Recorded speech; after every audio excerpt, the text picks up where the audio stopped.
Olá, pessoal, muito bom dia, boa tarde, boa noite. Eu espero que vocês estejam ouvindo ou de manhã ou à tarde, porque à noite é hora de assistir final de conferência, final do leste. Pausa, né? Um minuto de silêncio aqui em luto, pelo meu luto, aliás. Mas esse episódio, a gente tem um convidado muito especial para falar dessa final de conferência que promete muito, tá? Apesar de meu time não estar lá, eu tô muito animada para assistir. Mas antes de a gente apresentar o nosso convidado, Agatha Máximo, animada. Hoje o que a gente vai ter de história boa, né, Agatha? É brincadeira, né? Pois é, trouxemos uma pessoa de peso, porque New York Knicks requer, né? Não é qualquer time, não é qualquer franquia e não é qualquer feito o que fizeram os jovens de Nova York. Mas antes disso, eu passarei mal essa noite, né? Tô me preparando. Daqui a Tentei pouquinho. encher o meu dia o máximo possível, inclusive estamos gravando esse episódio 1 hora e pouco antes do jogo. Pra acabar isso daí que eu já ir direto pra TV, não ter tempo de surtar, sabe? A mulher foi até nadar, ela veio da natação, que é para desestressar um pouco antes aí de final de conferência. Mas a gente falou ontem, para quem não ouviu, dá tempo ainda, hein? Volta aí, escuta, a gente falou, fez nosso preview aí desse final do Oeste, dessa final do Oeste. A Agatha está ansiosa. O que se estará na final, Agatha? Confia, vai dar tudo certo. O NBA das Minas estará na final novamente. Mas vamos ao nosso convidado. Como eu falei, teremos muitas histórias, ótimas histórias. É sempre um prazerzão receber ele aqui, né? Não é a primeira, não é a segunda vez, graças a Deus. É sempre uma aula. Infelizmente, né, o time dele fez o que fez com o meu, mas a minha alegria é de tê-lo aqui e de falar de uma coisa tão bacana e que eu sei que enche o seu coração, porque esse homem tá muito feliz, gente. Esse homem anda feliz com o Botafogo ultimamente. Esse homem agora está feliz com o New York Knicks. Seja muito bem-vindo novamente ao NBA das Minas, Rob Porto. Boa noite. Muito boa noite para você, Drica. Muito boa noite para a Ágata também e para todos que estão escutando, né, esse nosso bate-papo aqui no NBA das Minas. É um prazer imenso estar com vocês. E sim, né, parece que as coisas estão se alinhando, né, desde a temporada passada, né, quando o Botafogo não poderia ter feito a gente, torcedor alvinegro, mais feliz, né, ganhando a Libertadores daquela forma como foi e ganhando o Campeonato Brasileiro. Posso dizer que eu estava lá no Monumental e estava também narrando a transmissão do Botafogo em inglês no Brasileiro, no Newton Santos, quando o Botafogo foi campeão brasileiro. Enfim, foi um ano maravilhoso e inesquecível. E esse ano promete também, né? Porque foi, eu tenho que confessar, né? Totalmente inesperado essa vitória do Knicks em cima do Boston Celtics. Mas sim, estou feliz e estou feliz de estar participando com vocês. Muito legal. Antes de a gente entrar no assunto do basquete, já que você comentou aí, todos aqui, todos os três que integram esse podcast hoje, gostam de futebol. Como foi pra ti narrar o jogo do título do Botafogo, campeão brasileiro, depois do que aconteceu no ano anterior, conseguir estar lá narrando esse título? Olha, é aquela história, né? Eu acho que depois da emoção que eu vivi no Monumental, né? E foi duríssimo, né? Você ir para Buenos Aires. Eu fui para Buenos Aires com meu filho. Meu filho veio dos Estados Unidos para me encontrar aqui no Rio. Aí a gente foi junto para Buenos Aires. E a gente foi com o meu primo, que é meu companheiro de arquibancada do Maracanã, né, desde que a gente é garoto, né? Com os filhos dele. Então nós éramos cinco no Monumental, né? A gente sabia que tinha que ir de qualquer jeito, e, enfim, obviamente que a história da partida, aquele drama, né? Apesar do Botafogo ter aquele timaço e talvez ter entrado até como favorito, mas com 1 minuto de jogo perde um jogador e fica aquela situação que você realmente acha que vai tudo para o espaço, né? Mas acaba se transformando numa vitória épica, numa noite, numa tarde-noite inesquecível, né? Pelo número de torcedores que estavam em Buenos Aires. Enfim, foi um sonho, uma realização, foi muito bacana poder estar com o meu filho. Depois eu voltei para o Rio e, lógico que o Campeonato Brasileiro já estava, ainda na verdade não estava encaminhado, porque o Botafogo ainda tinha um jogo muito difícil depois contra o Internacional. Não sei se vocês se lembram, né? Final do Campeonato Brasileiro, o Botafogo ainda ia jogar fora no Beira-Rio contra o Inter, que vinha muito bem. E o Botafogo praticamente entrou em campo bêbado dentro da comemoração do título da Libertadores naquele jogo. Conseguiu vencer lá por 1-0, um gol do Savarino absurdamente maravilhoso. E aí, e foi um jogo difícil, porque o Palmeiras jogava ao mesmo tempo. Enfim, se o Botafogo tivesse tropeçado, o Palmeiras poderia ter avançado, passado à frente do Botafogo. Obviamente, aquela tensão, né, de 2023. E quando o Botafogo ganhou, e mesmo com o Palmeiras ganhando, a gente continuou com aquela vantagem. E aí eu sabia que o jogo contra o São Paulo existia né, uma rivalidade muito grande entre São Paulo e Palmeiras, e de maneira nenhuma o São Paulo ia tentar fazer contra o Botafogo um jogo sério da maneira que seria em outro tipo de situação, numa metade de tabela. É, foi com confiança, eu já praticamente já estava muito mais confiante nesse jogo. De qualquer maneira, né, tem alguns momentos que você fica um pouco nervoso. Eu fiz nessa temporada passada as transmissões em inglês para o Botafogo, quando o Botafogo jogava em casa, né, no Newton Santos, quando tinha mando de casa, mando de campo. O que foi bem bacana, né? Foi um projeto legal que o Botafogo desenvolveu. Infelizmente não deu continuidade para essa temporada, mas a gente fez outras coisas assim. Mas foi muito bacana, muito legal estar envolvido, estar lá. Depois eu pude ir pro gramado, estar com os jogadores, comemorar, assim, tipo naquela véspera de viagem para o Mundial de Clubes. Ou seja, esse ano foi realmente um ano muito bacana, muito feliz para mim. Ano mágico, né, no futebol. E agora, 2025, pode ser um ano mágico na NBA. Mas, Rob, você disse que estava lá, viveu, né, o título da Libertadores, viveu o título do Campeonato Brasileiro. E você viveu em 94, 99 e 2000 as finais de conferência do New York Knicks, que agora volta, né? Depois de 25 anos, a final da Conferência Leste. Já vamos puxando aí na sua memória como era, né, em 94, 95 e 2000, como era o clima naquele momento e como é que você tem enxergado o clima agora, porque são 25 anos, muita coisa mudou, né, tanto em Nova York, outra geração de torcedores, outro time, outro momento, outro tipo de jogo. Conta pra gente como foi viver essas 3 finais de conferência e como é que você tá enxergando essa expectativa para esse início de série contra o Pacers.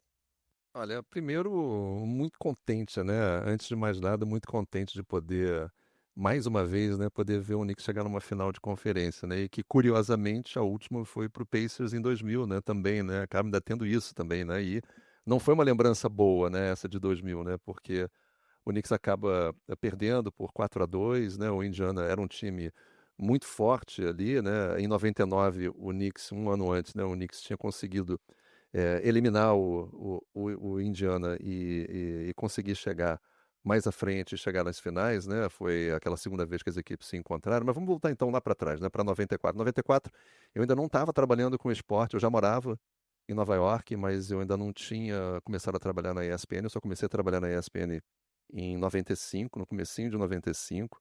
E o que eu posso te dizer é que o clima na cidade em 94 era de uma confiança muito grande, né? Aquele time do Knicks era absolutamente muito forte, talvez mais forte do que o de 99, do que o de 2000, e eu acredito que mais forte que o desse ano também, né? A gente vai falar sobre o Knicks do Thibodeau dessa temporada, e foi ali, né, naquela temporada da metade dos anos 90, né, que teve início, né, dessa grande rivalidade, né, dessa mais intensa da liga, né, porque era uma época que a gente tem que lembrar que era sem o Michael Jordan, né, o Michael Jordan tinha interrompido aquela sequência, né, do primeiro tricampeonato dele para ir para as ligas inferiores do beisebol, né, que era um sonho do pai, aquela história toda, e o Knicks pega a equipe do Indiana Pacers, que tinha simplesmente um Reggie Miller que estava no auge, né, da sua forma, né, e é naquela série de 94 que o Reggie Miller tem uma daquelas atuações absurdas, né, no Madison Square Garden, quando ele marca 39 pontos, tem uma atuação gigantesca daquele embate com o Spike Lee, né, que ele faz aquele gesto na garganta do choking, enfim. Mas depois a série o Knicks acaba conseguindo empatar a série, voltar, né, naquele momento, faz 3-3 em Indiana e volta e consegue, com uma atuação absurda do Patrick Ewing, ganhar aquele jogo número 7, né? E infelizmente o Knicks pega um time inspiradíssimo e mais forte ainda, que também foi a 7 jogos, que foi o Houston do Hakeem Olajuwon, né? Então, quer dizer, essa primeira temporada foi uma temporada que deixou um certo gosto amargo, né? Mas foi um Knicks que pegou um time muito forte também na final, né? Então, não foi assim desapontadora, mas foi muito bacana de viver e entender como é que é o clima de uma torcida apaixonada por basquete. Não é só aí que você começa a perceber, né? Eu acho que tem algumas cidades, né? Eu acho que, obviamente, várias cidades dos Estados Unidos têm essa ligação muito forte com um esporte específico, né? Eu acho que Nova York tem uma ligação muito forte com vários esportes profissionais, né? Por ser praticamente centro do mundo, então você tem essa facilidade de ter tanto o beisebol muito forte, tanto, né, o futebol americano, se bem que o futebol americano hoje em dia, né, com o Jets e com o Giants já não é tão forte como era algum tempo atrás, mas tem o hockey, enfim, tem o beisebol que é muito forte com duas equipes, e outras cidades não tem isso, mas aí você vê, né, depois de 20 anos o Knicks voltar e ver como a cidade, né, se comove e entra nesse clima, foi muito bacana em 1994, né? Mas infelizmente não deu para curtir assim, nem que fosse como narrador, que eu só viria fazer isso no ano seguinte, né? E aí o envolvimento é diferente, né? Porque nessas outras sequências contra o Indiana Pacers, né? Em 99 que o Knicks também ganha, né? O 99, apesar de não ter feito uma campanha muito boa em 99, né? O time se classifica como o último da Conferência do Leste, ainda não existia essa questão do play-in, né? De jogarem quatro para disputar Rob, pelas duas últimas vagas. Diga, Adriano. vou até te interromper nessa parte, porque 99 é o ano que o Ewing lesionou o Aquiles também, né? Sim, sim, sim. Paralelos aqui, Drica, não chore, por favor. Não, E Não vamos aí, falar sobre esse assunto, por gentileza. e aí Corta meu coração. uma situação um pouco parecida, né? Indiana tá quase vencendo naquele terceiro jogo, e o Knicks consegue vencer. O Pacers vence o jogo 4 e depois o Knicks vence 2 seguidos, né? Eliminando o Indiana no jogo 6. Enfim, o Ewing fica essa temporada seguinte fora inteira, mas o Knicks consegue chegar, né? Diferente do que fez o Boston Celtics esse playoff. Cara, pra que tu ser assim? Tá falando de Aquiles, falando. Não, estou trabalhando com fatos apenas. Né? Não tô- São fatos que a gente pode deixar ali. Deixa ele falar do saudosismo. Vamos deixar esses fatos de lado. não, mas é verdade, bem lembrado, Agatha, porque é verdade, né? E foi nessa série, né? Quer dizer, não nesse ano, né? Isso, com certeza, acabou fazendo com que o Knicks perdesse um dos seus grandes pilares ali, né? Com a saída do Ewing, que depois não pôde voltar, né? A equipe consegue avançar, vai à frente, né? Vence, como você falou, essa série contra o Indiana foi uma série onde o Knicks, como tinha se classificado lá atrás, né? Como o oitavo colocado, ele entrava com desvantagem de mando de quadra, né, para o Indiana, né? E as equipes foram vencendo os jogos em casa e o Knicks consegue uma vitória fora e depois consegue fechar a série no Madison Square Garden, né? Apesar de depois perder para o San Antonio Spurs por 4-1 na final, né? Que tinha naquele ano um San Antonio Spurs que era o início, né, de uma era revolucionária do Greg Popovich, mas eu acho que muito em função por ter perdido exatamente o Patrick Ewing, né? Eu acho que não é à toa que você faz esse paralelo também, né, com o que aconteceu com o Boston Celtics com o Jason Tatum, né? Por mais que os dois primeiros jogos tenham sido, né, uma surpresa e o Tatum mesmo assim, né, parecia em algum momento que o Boston ia conseguir dar a volta por cima, né? Por mais que estava 2-0, acho que não existia nenhum torcedor do Knicks, e eu pelo menos eu me qualifico como um que viu o 2-0 como uma surpresa muito grande, porque o jogo foi uma reviravolta sempre no último quarto, quando o Knicks estava atrás até por muitos pontos, e depois, enfim, o Celtics ganha um jogo no Madison Square Garden e a série vai continuar com você fica naquela tensão de que achar que em algum momento o Celtics vai conseguir, né, igualar e ter uma rotação muito mais forte. É um time que vem de título, enfim, estava crescendo muito grande. Eu acho que era o franco favorito para vencer o Knicks, né? E aí quando você tem a ausência de um jogador do peso do Jason Tatum, né? E aí você tem outros problemas, né, que você pode encaixar, né? Porzingis também acabou não atuando nada. Depois se descobre que ele tem um problema físico que é mais sério do que se imaginava, enfim. As coisas às vezes acontecem, né, de uma forma meio curiosa, né, nos playoffs da NBA. Eu acho que também acaba sendo meio um pouco de evidência, eu não sei se vocês concordam, né, de uma série, de uma temporada muito longa, né, porque não há como os jogadores não chegarem cansados e exasperados numa pós-temporada. A gente vê isso com o Steph Curry, a gente viu isso com o Jason Tatum, né, a gente viu isso na temporada passada, né, com próprios jogadores, né, do New York Knicks, né? A gente viu com o Jalen Brunson na temporada passada. Aliás, temporada passada o Knicks tem, né, desaba contra o próprio Indiana Pacers, né? Eu acho que isso acabou sendo uma influência muito grande. Não sei se vocês concordam. Eu acho que com certeza é uma discussão que acho que vale, inclusive, a gente voltar na off-season falar sobre isso, porque o próprio Aaron Gordon, né, falou sobre isso na entrevista pós-jogo do jogo contra o KC. E, assim, chegam os 4 times que estão mais inteiros, né? Quem ficou pelo caminho foi quem teve problemas graves de lesão, né? O Denver com o Michael Porter Jr., com o Aaron Gordon, o Celtics com o Tatum e com o próprio Brown, né, que jogou aí os playoffs inteiro com o menisco parcialmente rompido. Mas é aquela coisa que eu acho que até a Agatha comentou esses dias no Twitter, né? É desgastante, sim, a gente sabe que impacta demais, né? A gente vê, né? São fatos, os caras chegam realmente muito desgastados e com lesões que acabam sendo ocasionadas nessa fase muito por esse desgaste, mas não é algo que a gente vê mudando por fatores extra-quadra, né? Que envolve muita grana de várias partes, inclusive, né? Envolve jogadores, franquias e a própria NBA. Mas com certeza esse tanto de jogo e principalmente o intervalo entre eles não tem como não influenciar. E aí, até trazendo para a questão dos playoffs, deixando esse mérito de lado, porque eu acho que vale a pena a gente novamente se debruçar sobre esse assunto. Acho que é algo recorrente que a gente fala todos os anos e, enfim, a carga de jogos aumenta, né? Colocaram uma NBA Cup no meio, com semifinal e final próximo um do outro, os times super desgastados para continuar uma temporada que está em andamento, mas a história dos playoffs também eu acho que a mística de chegar lá e de vencer o título sempre é mais difícil porque é sabido que os times vão perder suas estrelas em algum momento. Algum time vai ter um desfalque que deixa a galera nesse e se, né? A NBA sobrevive muito dos e se's. Se o jogador não tivesse feito isso, se o jogador tivesse feito aquilo. E essa questão da lesão é um fato muito importante para essas narrativas que se criam dos quase. E eu acho que o Knicks, com essa run aí de 99, tem uma narrativa muito sólida, né? Se o Pat Ewing tivesse saudável para enfrentar aqueles Spurs do começo do Popovich, será que as coisas teriam sido diferentes?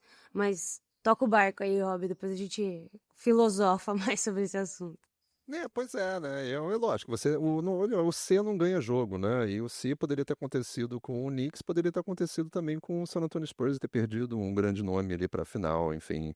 E o time tenta mais ou menos se valer do conjunto, né? O basquete, obviamente, não é um esporte coletivo, então não é à toa que você tem aí os melhores jogadores. Aí a gente pode falar do Boston Celtics, que tem, né, um absurdo de folha salarial, e aí cai, né, todo mundo estava esperando que fosse pelo menos chegar numa final, e agora tem jogadores aí que você fica com aquela discussão também que se abre, né?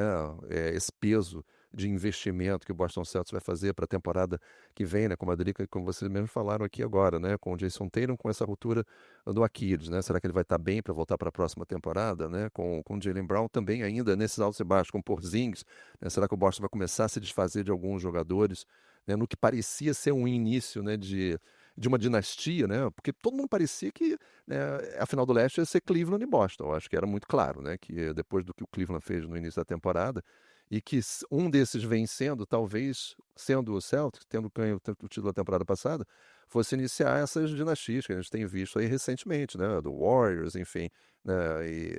Mas não foi o que aconteceu, né? Então, acho que não dá para lamentar muito isso. Eu acho que as equipes todas elas entram já sabendo, né? Que são 82 jogos e muitos jogos seguidos. Eu acho até que a Liga tenta fazer uma mudança que vem surtindo um certo efeito, né? De você cortar os back-to-backs. Eu acho que já diminuiu muito do que era anteriormente, né? Ainda não é o ideal, porque a gente vê uma reta final de temporada com as equipes que já estão classificadas para os playoffs, poupando, né, a maioria dos seus jogadores, né? Os últimos jogos, os últimos 5, 10 jogos da temporada acabam sendo jogos só com os times reservas, né? Raramente entram os principais jogadores. Enfim, é aquela história, né? Precisa de muito estudo ainda, né? Eu acho que para a audiência isso não é legal.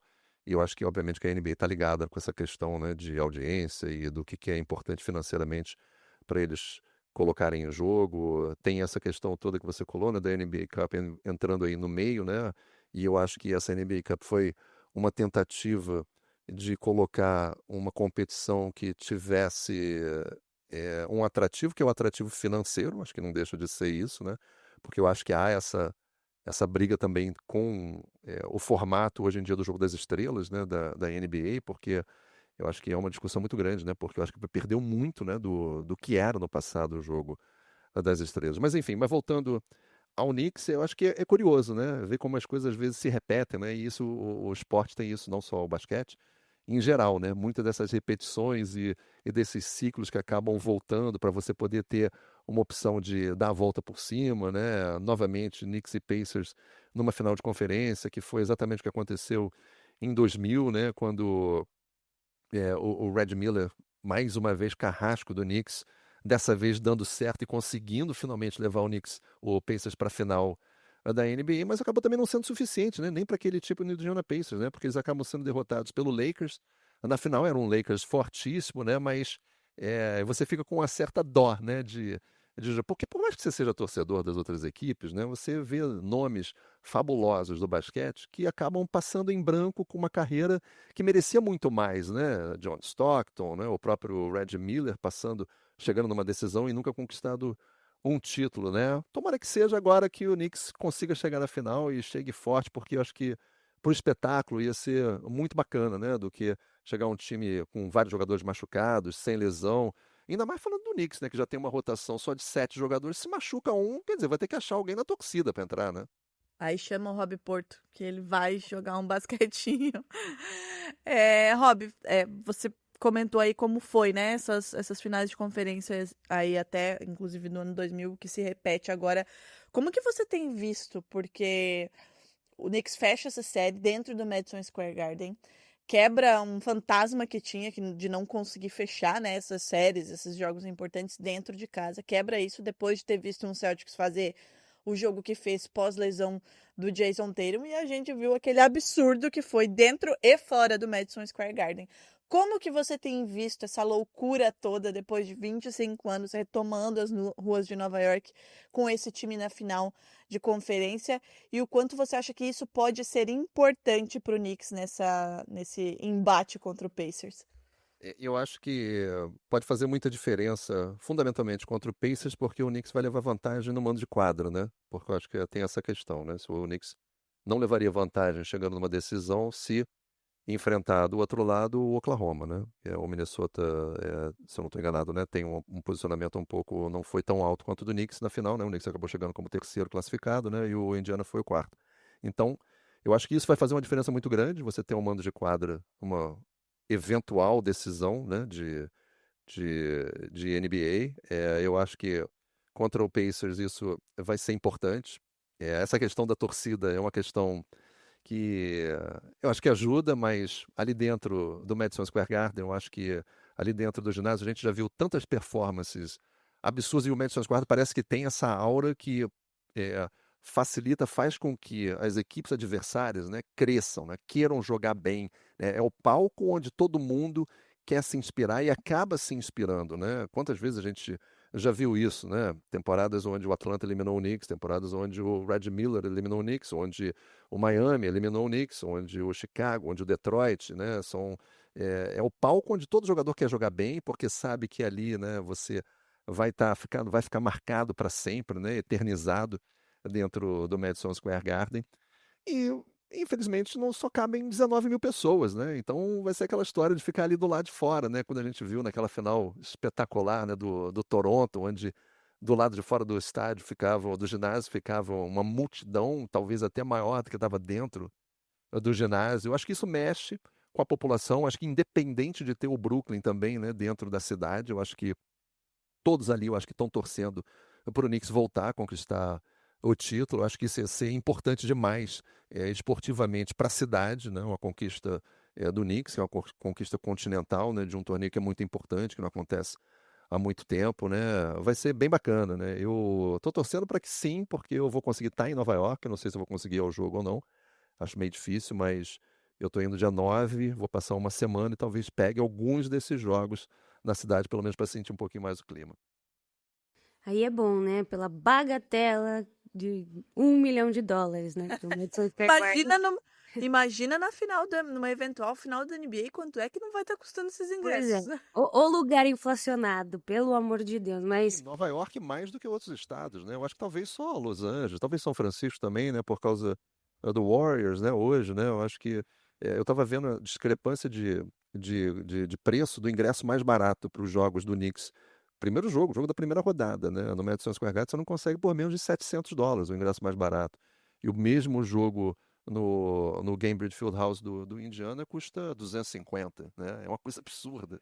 Quero dizer que em Boston também os precinhos são mais Sim, sim. aprazíveis aí, hein? Não. Pô, bem mais. O Time do povo, né, gente? Um time do povo. Mas queria entrar na questão do preview aqui, né? Pra gente falar um pouco dos times. E como já falamos um pouco, obviamente, do duelo histórico. E começar falando de um estilo de jogo que é muito diferente entre os dois times, né? Você tem um DNA muito coletivo do lado do Pacers e muito rápido. É o 7º pace da temporada contra um Knicks muito mais cadenciado, né? Que segura mais a bola e tem, por exemplo, o 26º pace na temporada. O Knicks priorizando o isolamento das estrelas, Brunson jogando muito bem, Karl Anthony Towns também chega muito bem, e o Pacers compartilhando bola, 7 jogadores com médias acima de 10 pontos nos playoffs, liderados pelo Siakam, e que passam mais a bola também, tem mais assistências do que o Knicks. Como você vê esse duelo de duas forças tão diferentes se desenrolando nesse primeiro momento, Rob? Que eu acho que é esse momento inicial, né? De todo mundo chegando para ver o que vai dar no primeiro jogo. Eu acho que vai ser. Acho que a gente vai ter que esperar realmente, né? Ver esse primeiro confronto, porque eu acho que as coisas mudam muito, né? Durante os playoffs, né? Eu acho que depois que o Knicks conseguiu passar pelo Detroit e aí passar pela pedreira que era o Boston Celtics, e eu acho que a confiança desse time, eu acho que vai lá pra cima, né? Não tem como, né? Você não entrar com uma confiança absurda tendo mando de quadra jogando no Madison Square Garden. Mas eu acho o Indiana Pacers um adversário tão difícil, não tão difícil quanto foi o Boston Celtics, né? Porque eu acho que o Boston acabou caindo aos pedaços durante a série, né? O que não era para acontecer. Mas eu acho que é um adversário dificílimo para o New York Knicks. Se as coisas forem caminhando normalmente, como tem caminhado na temporada, e não dá nem para você se valer dos jogos que as equipes se enfrentaram durante a temporada, porque eu acho que aquilo, né, são épocas tão distintas, né? Que a temporada é tão longa, né? São 3 jogos, o Knicks ganhou 2, o Indiana ganhou 1. Dá para você se valer só disso? Até Dá, né? porque, né, o Celtics tinha vencido 4 e não tinha perdido nenhum, né? Olha aí, ó, se Exato. adiantou de alguma coisa. Não, exatamente. Então, é outra coisa, é outro jogo, é outra temporada, né? É outro ritmo, é outro clima dentro do ginásio, né? Eu cheguei a fazer alguns jogos do Knicks durante os playoffs, né? O jogo contra o Detroit. Eu não cheguei a fazer os jogos contra o Celtics, mas fiz jogos do Indiana também. E você percebe que nas primeiras fases, né, o clima é um pouquinho diferente, não é assim tão vibrante, né? Mas já depois, quando começa a entrar, né, nos jogos finais contra o Boston Celtics e a torcida começa a acreditar na classificação, eu acho que vai ser um clima muito bom, muito propício para o Knicks, mas eu continuo batendo nessa tecla dessa rotação louca do Thibodeau, né? Eu acho que ele tem pela frente um técnico que é cascudo, que é o Carlisle, né? Que tem um time muito bom, muito forte, com várias opções que vêm do banco de reservas, né? Jogadores que o Knicks talvez não tenha nem como, não sei se vai conseguir contar ainda com o Mikal Bridges tendo essa série absurda que ele está tendo nos playoffs, né? Tinha muito torcedor do Knicks achando que ele tinha sido essa vinda dele para o New York Knicks tinha sido um dos grandes erros e acaba se transformando talvez num dos pilares do time nessa classificação, mas eu vejo o Indiana muito forte, muito forte. Eu acho que com o Turner, com o Siakam, com o Haliburton, com o Obi Toppin entrando, vindo do banco, você ainda tem o Mathurin também como opção. Quer dizer, você não consegue colocar 7 jogadores que você sabe, esses caras vão entrar muito bem. No time do Knicks você não tem mais 2 jogadores que vêm do banco de reservas que, sabe, pode ter mais 5, 10 minutos. Quem? O Mitchell Robinson, o Miles McBride. Cara, é difícil. Cameron Payne.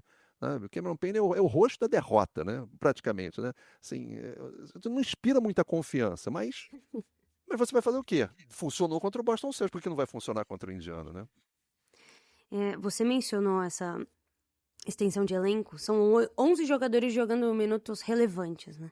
Depois a gente vai entrar na questão Rick Carlisle, mas fora isso, muitos jogadores estarem disponíveis, o Pacers tem feito história nos playoffs. Vai ser, potencialmente, por enquanto, né, o maior field goal da história da NBA em pós-temporada. Eles estão chutando 58% de aproveitamento nos playoffs. E aí você tem um Aaron Nesmith com 65%, um Angel Nembhard com 60% e o Siakam também com 60%, né? 3 jogadores aí, inclusive eles lideram a liga em aproveitamentos aí de jogadores com mais de 100 arremessos. E a lista vai seguindo, né? Um time que passa muito a bola, mas a minha preocupação nesse primeiro momento, né? Se a gente tiver que pensar em termos de adversários pelos quais eles já passaram, é que o Knicks realmente está acostumado a esse pace mais devagar. Quando a gente olha para os playoffs, a gente sabe que diminui o ritmo do jogo. O Oklahoma teve problemas, inclusive, em jogos em que o Denver conseguiu ditar um ritmo mais devagar. E o Knicks está acostumado a fazer isso. Inclusive, eles são os reis no playoff para botar essa bola debaixo do braço, Jalen Brunson gastar 18 segundos, fazer uma ação e uma bola absurda. Você acha que esse é um trunfo, o hobby do Knicks? Junto também, eu acho, com acho que o teste que os jogadores têm durante a temporada inteira de jogar uma minutagem muito desgastante, né? Parece que eles chegam mais inteiros porque eles fazem isso durante 82 jogos, né? A minha. Não, Só. não, né, Agatha? Porque depois de você se estressar durante a temporada inteira, beirando os 40 minutos, né? Você ainda vai ter que estender isso nos playoffs, que é muito mais intenso, né, também. Né, tem esse outro lado. Mas Drica, você ia falar alguma coisa? Era uma das minhas perguntas para você com relação a essa minutagem, né? Porque a gente sabe que o estilo do Thibodeau é esse, né? Essa rotação curta e foi assim durante todos os playoffs. Hoje, inclusive, estava conversando com o pessoal lá do futsal, fazendo esse paralelo, porque os dois esportes são muito parecidos nesse sentido, sobre como essa carga que o Thibodeau coloca nesses jogadores ao longo da temporada, então o corpo deles vai se habituando, isso também prepara eles para o playoffs, porque é intenso sim, né, é mais físico, mas eles estão acostumados a essa rotação mais longa, enquanto alguns times que se precisarem adaptar a isso, talvez o corpo daquele jogador não vai conseguir responder da mesma maneira. Então, como é que você enxerga isso? Obviamente que tem os seus ônus, né, de como você falou, é uma rotação de 7, se alguém machuca, e aí, o que acontece? Mas vamos trabalhar no mundo ideal de todo mundo saudável, o quanto isso pode ser até benéfico para o Knicks em relação a outros times que não têm essa capacidade de aguentar essa carga de minutagem. Eu acho que quando o Knicks trouxe o Thibodeau, ele sabia do pacote que estava trazendo, né? Você conhecia exatamente muito bem o Thibodeau de passagem, né, anterior com o Chicago, passagem anterior onde ele sempre teve essa característica, né, de fazer com que os seus jogadores tivessem uma rotação muito curta, intensa, né, dos jogadores sempre jogando nessa minutagem, sempre beirando os 40 minutos, e não ia diminuir isso durante os playoffs, né? Você olha a média dos jogadores do Knicks nesses 12 jogos que jogaram até agora, né? São praticamente todos os titulares estão ali, beirando 37 minutos, né? E aí os jogadores que entram no banco, a diferença é muito grande, né? Não chega nem a 20 minutos de ajuda, onde você vê isso no Indiana Pacers sendo algo muito mais equilibrado, né? Eu acho que talvez o que a Agatha estava falando dessa quebra de ritmo seja um dos grandes pontos, né, do trunfo do Knicks. Eu acho que consegue diminuir o pace, diminuir o ritmo, né, tentar fazer com que não deixe esse Indiana Pacers, né, atue com essa velocidade, né, que está sendo o natural desses playoffs, e foi durante essa temporada toda, né, e só melhorou, quer dizer, o time ainda conseguiu melhorar o seu ritmo durante os playoffs, né, crescendo, sendo talvez um dos melhores times dessa temporada, né, e eu acho que passa um pouquinho por isso, mas eu acho que também cada jogo é um jogo, né? Cada jogo vai ter uma história, algum momento que pode mudar, algum jogador que apareça e se inspire, né? Como durante a série contra o Indiana, eu me lembro acho que eu cheguei a fazer, eu acho que um jogo onde o Mathurin joga muito bem e ele tem um aproveitamento muito bom vindo de fora, né? Além de ser um jogador que marca absurdamente também, né? Ou seja, eu acho que o Indiana Pacers ele tem mais essa possibilidade de alternância de ritmo do que o time do Knicks, entendeu? E eu volto a dizer, eu acho que a minha grande preocupação é essa, é um desses jogadores, né? Desses 7 jogadores do Knicks, não ter uma inspiração muito grande e acabar custando muito, né? Porque eu acho que o time é muito dependente do Jalen Brunson, é, e se o Jalen Brunson não tiver inspirado, né? Se o Karl Anthony Towns não tiver inspirado no mesmo dia, eu acho que é muito difícil você ver uma equipe vencer uma equipe muito mais coesa, como é a do Indiana Pacers, né?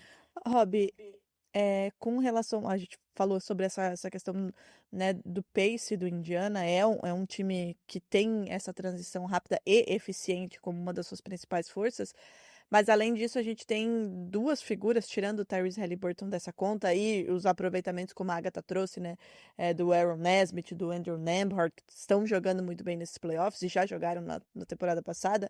Eu acho que duas figuras de Siakam e Miles Turner fazendo espaçamento de quadra também é um dos fatores muito importantes que trouxeram o Pacers até aqui e que tornam esse time tão coeso e tão plural, né? Tendo tantas possibilidades de pontuação assim. O que você enxerga de possibilidade para o Knicks tentar minimizar o impacto desses dois jogadores nesse espaçamento e também dentro do garrafão, em que a gente sabe que o Knicks é muito forte, né, na questão dos rebotes, inclusive o Towns foi, até agora, é o segundo em número de rebotes totais, perde só para o Jokic nesses playoffs. O que o Knicks pode trabalhar para tentar tirar um pouco esse espaço desses dois jogadores e minimizar o impacto deles? E todos esses jogadores que você falou, né, Drica, são jogadores que tiveram durante a temporada número de jogos altíssimos, né? Todos eles, sim, mais de 70 jogos ou mais de 70 jogos, né? Então, é, fora a exceção que é o Mikal Bridges, né, que nunca deixa de atuar em nenhuma partida, né? Atua em todos os jogos possíveis e imaginários, né? Mas esse time do Indiana Pacers também é uma equipe que está acostumada com esses jogadores que fazem o quinteto titular, né, a ter, talvez não uma minutagem tão grande, mas sequência de jogos muito alta em comparação com as outras equipes, né? Eu acho que esses dois jogadores, eu acho que o Siakam talvez seja o jogador que eu tenho mais receio, porque ele é um multifacetado. Eu acho que o Turner é um jogador que ele abre mais, sai do garrafão, né? Eu acho que é um jogador que tem um aproveitamento de arremesso de longa distância também bom, ou seja, é preocupante, não dá para você, vou tirar ele de dentro do garrafão e ele não vai ser uma arma nos arremessos de longa distância, né? Ele continua sendo uma arma, assim como é o Siakam, né? Eu te confesso que eu não gostaria de estar na pele do Thibodeau, não, para tentar entender como é que ele vai tentar fazer esse tipo de marcação e tirar esses jogadores dali de dentro. Aí, por mais que você não queira, e ao mesmo tempo você tem o Tyrese Haliburton, né? Ou seja, tem 3 jogadores, né, com uma qualidade tão absurda e um jogador que é fora de série, né? O Haliburton é um jogador que ganha jogo sozinho, né? Eu acho que mais até do que o Jalen Brunson, né? Porque ele consegue manter um equilíbrio durante as partidas, né? Ele não é aquele jogador que apaga, né? Que desaparece durante o jogo, né? Então, eu acho que vai ser dificílimo. Eu estou na expectativa de ver o que o Knicks vai conseguir fazer. Eu te confesso que não tenho essa resposta, não sei. Eu acho que o jogo de dentro do garrafão é uma coisa tão antiga, né? Eu acho que os jogos contra o Knicks, contra o Celtics, o Knicks acabou se dando bem porque o Celtics errou absurdamente um aproveitamento que não é o normal, né, durante a temporada, né? E nesses 2 primeiros jogos dos playoffs foi, eu acho que talvez a grande diferença, né? Porque na maioria dos jogos do Celtics durante a temporada, você sabia que eventualmente a bola de 3 ia começar a cair e aquela vantagem, né, que as equipes às vezes colocavam de 10 pontos, 12 pontos, e em 2 minutos elas já iam para o espaço, né? O Celtics já estava na frente. Isso acabou não acontecendo com o Knicks. Eu acho que vai ter mais um pouco de equilíbrio entre as duas equipes nessa questão dos arremessos de longa distância. E eu acho que o Indiana Pacers tem tradicionalmente, né, por causa desses dois jogadores, o Turner e o Siakam, essa característica de também alternar, fazer jogo dentro do garrafão. E aí você vai precisar de jogadores que tenham força para poder se medir com ele, né? E com esses dois, né? E aí você tem quem? O Karl Anthony Towns. E o único outro jogador do Knicks que possa fazer isso é o Mitchell Robinson, né? E o Mitchell Robinson é um jogador que às vezes é um pouco meio atabalhoado, né? Comete muita falta, né? Com dificuldade às vezes de se comunicar ali de transição defensiva, né? Então, não sei, eu acho que vai ser muito difícil. Eu acho que o Indiana tem uma grande vantagem em mudança de tática para poder imprimir durante esse jogo contra o Knicks. Rob estava falando da necessidade dos jogadores do Knicks jogarem bem, né? Os outros. E precisamos falar de OG Anunoby, porque ele é crucial nessa série, tanto ofensiva quanto defensivamente, porque o Knicks tem um recorde de 28-10 quando ele marca mais de 20 pontos numa partida. E, do outro lado, provavelmente é ele que deve ter a tarefa de marcar o Siakam, né? Os dois conhecem há um tempo e foram campeões juntos, inclusive, mas é um jogador muito chave desses dois lados. o Pacers vai muito consciente também, né, em, acredito eu, aniquilar as peças que são estratégicas. Eu acho que o Odi Anunoby é uma delas. Quero muito entender o que o Knicks vem pra fazer contra eles também. E até pra gente entrar num próximo assunto, que é a batalha dos técnicos, né? A gente mencionou um pouco o Thibodeau. Já falamos do Rick Carlisle anteriormente no podcast, durante os playoffs, e como ele era a estatística antes das estatísticas existirem no basquete. E como ele reinventa também, né? Acho que um Pacers que se constrói a partir de algumas trocas e vira uma potência absolutamente coletiva. A gente vem falando de super estrelas, tem gente que não considera o Haliburton ainda uma super estrela, acho que acredito eu por conta das pontuações, é um jogador mais coletivo, mas é um time que vai ser lembrado como coletivo, né? Apesar de ter o Haliburton, é um grande apanhado e que fizeram uma simbiose absurda. Com relação ao Odi Anunoby, Rob, você acredita que ele pode ser essa virada, ponto-chave? Tem algum jogador extra nesse Pacers que te preocupa? Eu estaria tendo pesadelos com o Nembhard.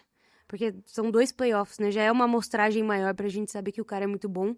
Você mencionou todas as peças iniciais que o Pacers tem pra trabalhar. E aí, se não tiver ninguém, ainda tem o Nembhard e o Nesmith chutando pra cima de 60% de field goal. No papel, parece um trabalho quase impossível para Nova York, né? Mas Nova York vem sobrevivendo do impossível nesses anos. Sim, vem sobrevivendo do impossível e o Odi Anunoby eu acho que talvez tenha sido um dos pontos decisivos, né, do Knicks ter sido derrotado também, né, e de uma forma dolorosa contra o Pacers na temporada passada, ter sido eliminado, né, foram vários jogadores que se machucaram, né, naquele confronto da temporada passada, né, o Odi Anunoby foi um, né, que ficou pouco tempo em quadra, estava com um problema, se não me engano, acho que era na coxa, não me lembro direito, mas eu sei que ele teve uma minutagem muito pequena, né, naquela série contra a equipe do Indiana Pacers, né, obviamente que o time era diferente, né, o time ainda não tinha o Karl Anthony Towns, o time ainda não tinha o Mikal Bridges, né, o Indiana já era uma equipe praticamente, né, dessa temporada.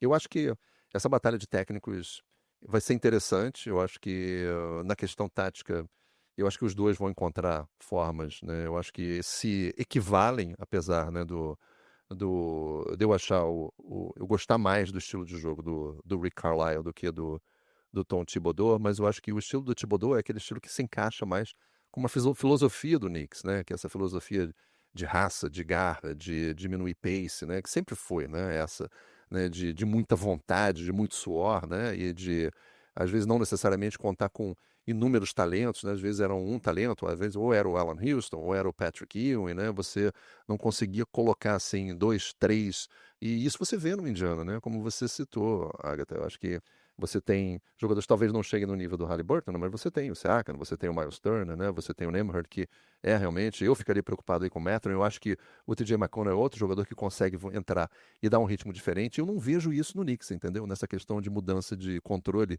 e de armação para o time, quem entra para fazer armação para o time do New York Knicks quando você não tem um Jalen Brunson em quadra, né?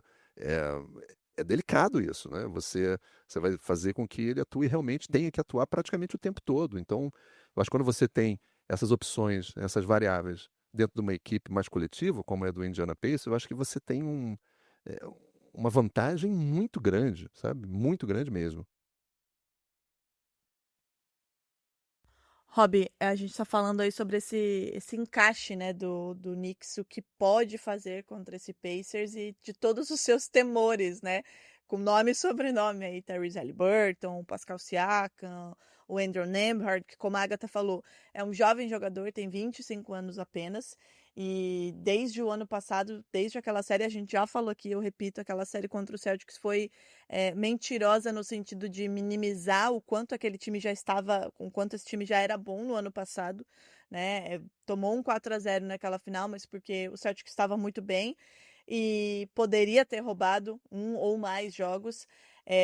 Mas hoje, assim, olhando o que fez o Knicks até aqui, essa questão de confiança, de mando de quadra, rotação mais curta, estilo do Thibodeau, olhando para esse Pacers que também chega com confiança, porque atropelou um Cavs que atropelou todo mundo na temporada regular, embora não fosse o atual campeão, mas existia uma expectativa muito alta que eu vejo como muito decepcionante o que fez o Cavs nesses playoffs, então também chega com uma confiança muito alta. E como a Agatha disse, um time muito coletivo e que tem muitas armas para apresentar para esse Knicks. Olhando para tudo isso, se você fosse destacar 2 chaves de vitória para o Knicks e 2 chaves para o Pacers, quais seriam essas principais chaves para que um desses 2 times esteja na NBA Finals? Eu acho que a chave para a vitória no time do Knicks, eu acho que é os jogadores se manterem saudáveis, né? Eu acho que isso é uma delas. Eu acho que isso ficou muito claro na série passada, que não era final de conferência, né? Mas era semi contra o Indiana, onde o time do Knicks era praticamente um hospital em quadra, né? O Julius Randle ainda estava, né? Acabou não conseguindo jogar a série, o Joe Anunoby mancando, né? O Mitchell Robinson fora depois do primeiro jogo da série. O Josh Hart era o jogador que já estava no Knicks, né? Com problema no abdômen. Então, eu acho que isso, com certeza, é uma das chaves da vitória. Eu acho que é a questão dos jogadores estarem saudáveis. E eu acho que saudável por saudável, se os 2 times se mantiverem saudáveis, eu acho que o Indiana leva uma vantagem muito grande, né? Acho que foi muito claro na série entre o Knicks e o Boston Celtics, né? Eu acho que houve todo esse alinhamento, né, de jogadores ficarem saudáveis do lado do Knicks, as coisas funcionarem, e do Celtics, além de ter problema físico, algumas das principais armas, né, que era aproveitamento de bola de 3, acabaram não fluindo, né, para o time do Celtics, junto com esses outros problemas físicos. Eu acho que é fundamentalmente isso. Eu acho que o Anunoby pode ser, sim, como a Agatha falou, né, uma peça fundamental, porque vai ser legal ver ele bem fisicamente para poder ser essa opção, né? Porque ele não só é uma opção de marcação, mas ele é um jogador de velocidade, talvez um dos poucos jogadores do Knicks que consegue. O Josh Hart também tem isso, né? Da velocidade na saída, né? O Brunson já cadencia um pouco mais, o próprio Karl Anthony Towns, o Mikhail já com mais uma marcação, acho que tanto E ele tava machucado no passado, né, Rob, nos sim, sim, playoffs. exato. E o Anunoby tem isso, né?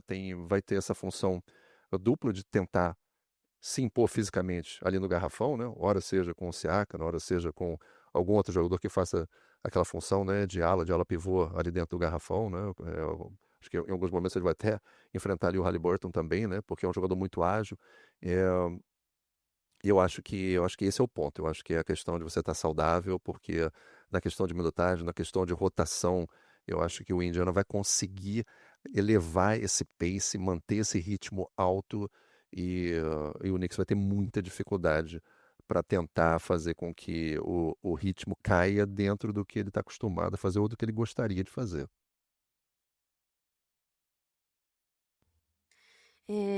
Fato é que eu acho que no papel e olhando de longe a gente consegue perceber uma superioridade no coletivo do Pacers, né? Mas do outro lado a gente tem o Clutch Player of the Year e o Knicks que não vai às finais desde 99, não ganha 52 anos.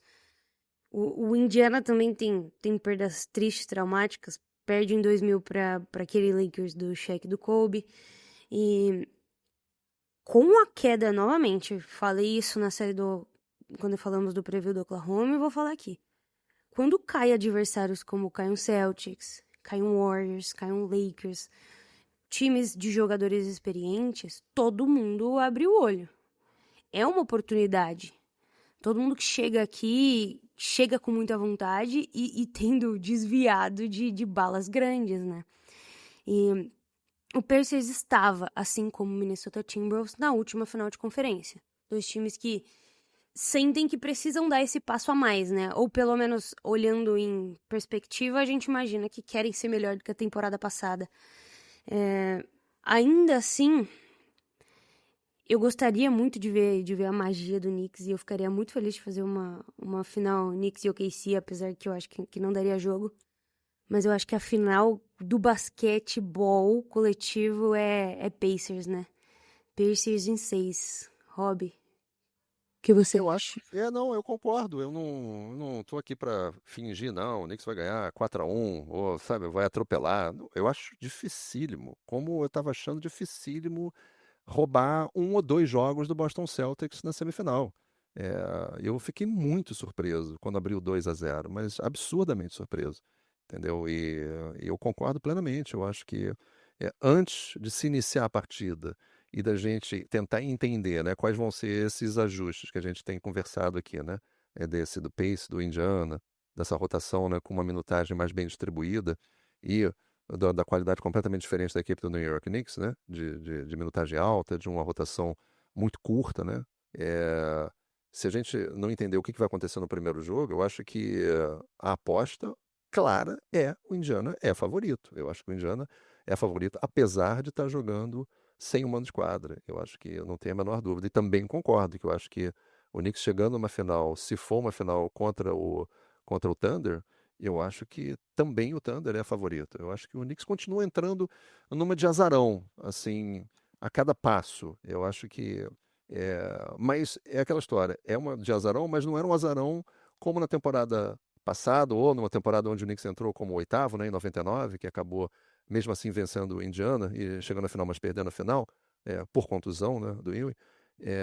É um time que está fisicamente bem, pelo menos nesse momento, né? Os jogadores acabaram se recuperando a tempo para poder estar bem para disputar as finais e estão acostumados com esse ritmo, como a gente falou aqui durante esse bate-papo, né? Que é o ritmo do Thibodeau. Então eles sabem exatamente o que eles vão enfrentar, não vai ser surpresa para nenhum deles ter que jogar. E eu acho que quando chega nos playoffs também tem isso, né? Eu acho que o jogador quer estar em quadra. Eu acho que nenhum desses jogadores, nenhum desses do quinteto do Knicks, né? Horton, Anunoby, Brunson, Bridges e o Karl-Anthony Towns, quer jogar menos do que 35 minutos uma partida de playoff da NBA.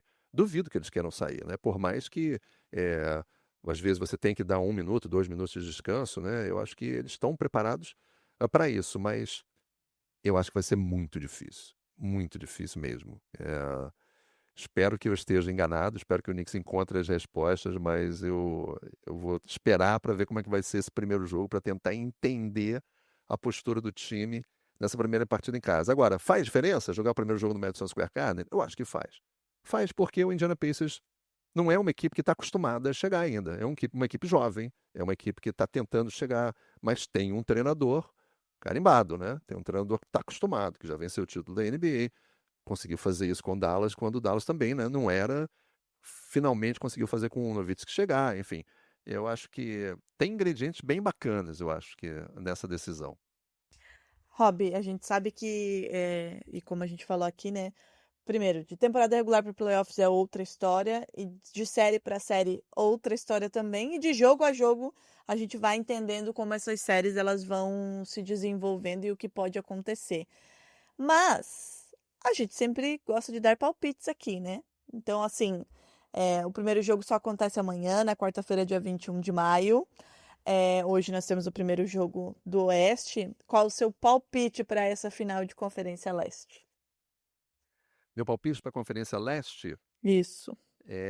honestamente, tirando o lado de torcedor do Knicks, porque obviamente eu quero que o Knicks chegue à final, eu acho que ia ser muito bacana para a cidade. Eu acho que o Indiana também, né, pelo que tem feito já nas algumas temporadas, né, é uma equipe que merece. Mas se o meu palpite, eu queria que fosse um jogo, que fosse uma série que fosse a 7 jogos e eu acho que o palpite é o Indiana vencendo por 4-3, Ai, do lado do leste. que emoção, hein? Quer emoção. Ele quer emoção, minha gente. Ele quer emoção. Agatha, qual que é o teu palpite pro Leste? 6, Pacers em 6. Ixi. Eu vou de 4-2 pro Pacers também, até porque agora eu tô meio rancorosa com o Knicks, né? Então eu vou Mas deixar. eu gostaria do impossível acontecendo de novo, assim. Ninguém colocou o Knicks passando do Celtics e o Knicks passou, então. Exato, eu acho que entrar O com Knicks é na base do impossível, não dá pra racionalizar o que os caras vão fazer. e entrar sem essa responsabilidade, né? Sendo esse underdog mesmo, às vezes tira, né, um pouco do peso e às vezes serve como motivação. Pô, ninguém acreditava na gente, classificamos em terceiro. Ninguém acreditava na gente contra o atual campeão, a gente meteu lá um 4-2. Por que não chegar na final da NBA, né? Então, pode acontecer, não é porque a gente acha que vai dar Pacers que também seria uma coisa completamente fora da curva o Knicks chegar nessa final de NBA. E aproveitar que você tá aqui, Rob, qual que é o seu palpite para a série que começa daqui a 28 minutos, 9h30 da noite, OKC e Minnesota Timberwolves? Caramba, também é uma série muito difícil, né? Eu acho que, se você também sendo realista, vendo o que tem feito as duas equipes durante a temporada, até nesses playoffs mesmo, né? Eu acho que o Oklahoma entra como franco favorito nessa série. Eu acho que por mais que eu goste de ver o Minnesota jogar, eu acho que não tem como segurar esse time do Oklahoma, não. Eu acho que o Oklahoma hoje, entre as quatro equipes que estão disputando, né, para chegar na final e chegar para conquistar o título, eu acho que o Oklahoma é o grande favorito para conquistar o título da NBA. Né? Por mais que eu queira que o Knicks ganhe, por mais que eu queira que o Knicks passe pelo Pacers, eu vejo o Oklahoma muito mais forte. Eu acho que o Oklahoma vence essa série por 4-2. Vou de 4-2 também. Eu falei pra Agatha, né, que a minha final é OKC e Pacers. Fechadíssima com isso. Agatha, racionalmente, tá, minha amiga? OKC em 7. Nossa, gosta de uma emoção, hein? Gosta de um jogo 7, Eu né? odeio uma emoção, mas eu acho que a galera tá subestimando o ritmo físico que o Oklahoma pode pôr na gente e um matchup equivalente, sabe? De energia, de estatura, de físico, de defesa. É o time, eu acho, que pode dar um susto no Oklahoma, mas ainda creio que somos mais time. Eu acho que o Shai se soltou. O, Sinto ti- informar. o E é título aquilo que eu fica. falei no último episódio, né? Nos jogos em que o Anthony Edwards pontuou mais, o Oklahoma venceu. Então, vai ter que ser coletivo também. O título vai ficar com o NBA das Minas, minha gente. Boston ano passado, Oklahoma este ano, assim esperamos. Agatha, algum recado final? Quer repassar a tua agenda aí de transmissões para quem não ouviu? Ah, eu repasso mais pra frente, porque é só sábado. É sábado e domingo, mas já Só essa anotei na sexta. agenda, sábado e domingo a Agatha estará na WNBA. Rob, muito obrigada por compartilhar com a gente as suas experiências, as suas lembranças de Nova York com esse Knicks nas finais de conferência, né, nos anos 90 e 2000. É sempre uma aula, né, estar aqui com você, trocar com você. Muito obrigada, boa sorte, né? Apesar de ter me feito sofrer recentemente, né, esse teu time aí. Fico feliz de você estar vivendo essa fase esportivamente maravilhosa desde o ano passado. Sei que sofreu muito, tanto com o Botafogo como com o Knicks, então fico feliz. Muito obrigada por abrilhantar esse episódio. Nossa, eu que agradeço. Obrigado, Drica, primeiro pelo convite, né? Eu acho que em outras ocasiões às vezes não funcionava, né? Às vezes não dava para fazer.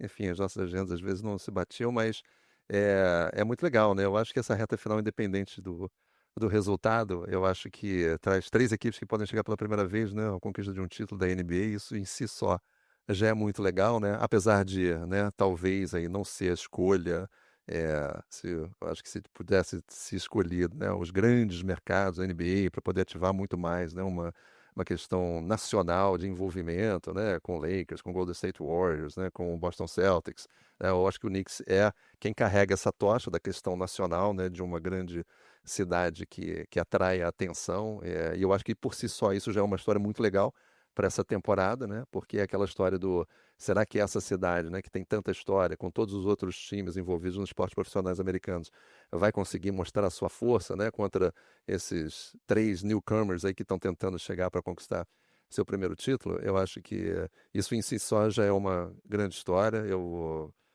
torcer para que o Knicks consiga isso, porque é sempre legal viver esse clima na cidade, né, por mais que às vezes a equipe não consiga. E obrigado também Agatha, pelo papo, muito legal, prazer. Estou sempre à disposição aqui para estar com vocês. Espero que o pessoal tenha curtido. Tenho certeza que todo mundo curtiu. Não tem como não curtir um bate-papo com o Rob Porto. Então é isso, pessoal. Aproveitem as finais de conferência, duas grandes séries, quatro grandes equipes que chegam aí para essa reta final de NBA. E aproveitem porque está acabando depois só em outubro, então aproveitem cada segundo. Agatha, muito obrigada mais uma vez, minha amiga. E é isso, né? A gente volta amanhã para falar já do primeiro jogo do Oeste, né? Para ver o que deu aí esse primeiro embate entre Shai e seu primo, e principalmente Shai e Anthony Edwards. Um beijo para todos. Abraço.